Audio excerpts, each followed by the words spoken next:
नमस्कार, आप देख रहे हैं Next 9 न्यूज। मैं तुषार आपके साथ।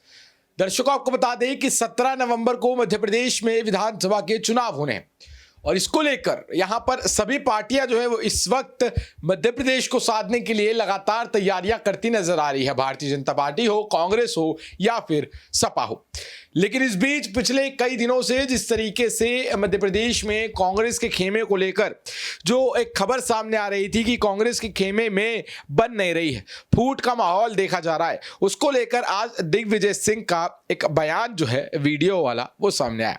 आपको बता दें कि कई कयास लगाए जा रहे थे, कई खबरें ये आ रही थी और भारतीय जनता पार्टी की तरफ से भी ये कहा जा रहा था कि दिग्विजय और कमलनाथ में बन नहीं रही है। दिग्विजय और कमलनाथ के बीच के जो संबंध है वो बेहद खराब हो चले और इसको लेकर कई खबरें यहां पर सामने आ रही थी और कांग्रेस पर निशाने साधे जा रहे थे कि जब वो अपनी पार्टी के ही नेताओं को नहीं संभाल सकते तो वो एक राज्य को क्या संभालेंगे।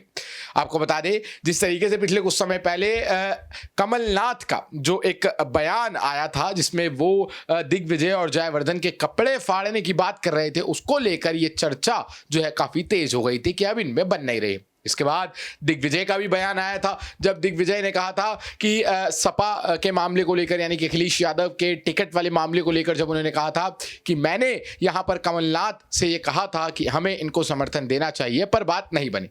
इसके बाद और भी ज्यादा ये जो चिंगारी थी वो आग का रूप लेती चली गई और ये खबरें बनने लग गई कि दिग्विजय और कमलनाथ के बीच नहीं बन रही। कांग्रेस में आपसी ही मतभेद जो है वो बढ़ता जा रहा है। लेकिन आज दिग्विजय सामने आए कैमरे के और उन्होंने एक बयान दिया जिससे सब साफ हो गया कि ये खबरें कितनी सच्ची और कितनी झूठी हैं। क्या कह रहे हैं वो सुनिए जरा।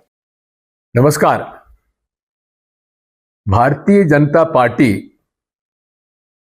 के नेतृत्व में, प्रादेशिक नेतृत्व में जो गुटबाजी है उसे छुपाने के लिए वे कांग्रेस पार्टी के बारे में और विशेषकर मेरे और कमलनाथ जी के संबंधों के बारे में अनेक भ्रम फैलाने का प्रयास कर रहे हैं। पहले तो मेरे नाम से नकली पत्र भी छपवा दिया और उसके बाद अब कई समाचार पत्रों में यह बात आई है कि मैंने अपनी नाराजगी के कारण झाबुआ और खातेगांव का दौरा निरस्त कर दिया। ये बिल्कुल गलत खबर है।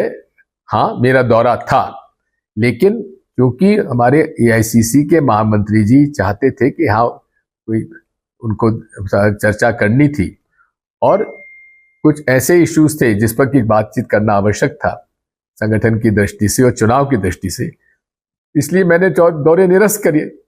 इसमें कहीं किसी प्रकार की गुटबाजी, नाराजगी का प्रश्न उपस्थित नहीं था। हम सब लोग एक हैं। मैं 30 तारीख को दतिया जा रहा हूं।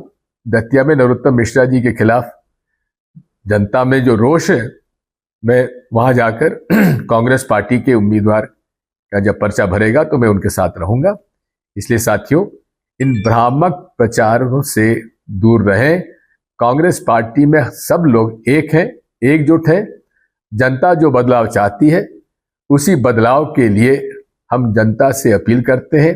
और यह भी एक बात समझने की है कि एक तरफ जनबल है कांग्रेस के साथ, दूसरी तरफ धनबल है भाजपा के साथ, और धनबल का उपयोग वे झूठी खबरें छपवाने में उपयोग कर रहे हैं। ये पुरानी इनकी रणनीति रही है, इन सबको समझते हैं। इस प्रदेश में दो ही दल हैं, विशेषकर मध्य प्रदेश में, या तो सरकार कांग्रेस की बनेगी या भाजपा की बनेगी। ये छोटे छोटे दलों की कोई सरकार बनने वाली नहीं है। इसलिए मेरी सभी मतदाता भाइयों और बहनों से प्रार्थना है कि वे इनके झांसे में ना आए।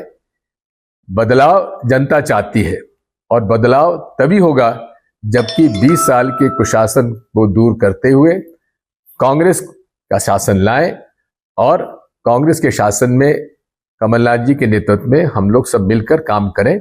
ये हम लोगों के लिए एक हमारा वचन है, वचनबद्ध है।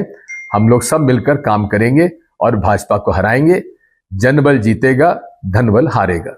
धन्यवाद। तो देखा आपने किस तरीके से यहाँ पर दिग्विजय जी साफ कहते नजर आए कि जिस तरीके की खबरें अभी हमारे लिए जो कही जा रही हैं, जो समाचार पत्रों में छप रही है, जिस तरीके के कयास मार्केट में यानी कि जनता में यहाँ पर देश में लगाए जा रहे हैं, वो सरासर बेबुनियाद और झूठ हैं। हमारे बीच कोई संबंध खराब नहीं हुआ है, हम एक दूसरे के साथ थे, हैं और रहेंगे। और एक बार फिर कमलनाथ की सरकार जो है वो यहाँ कांग्रेस में की सरकार जो है वो यहाँ एमपी में आएगी, यानी कि कांग्रेस एक बार फिर यहाँ पर मध्य प्रदेश में आएगी चुनकर और कमलनाथ सीएम बनेंगे।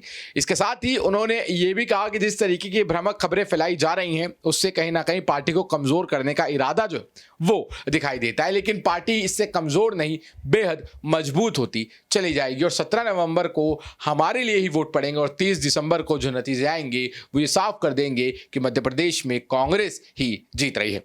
अब आप इस बारे में क्या सोचते हैं, क्या राय रखते हैं, नीचे कमेंट सेक्शन में जरूर बताएं। जुड़े रहें, देखते रहे नेक्स्ट टाइम न्यूज। धन्यवाद।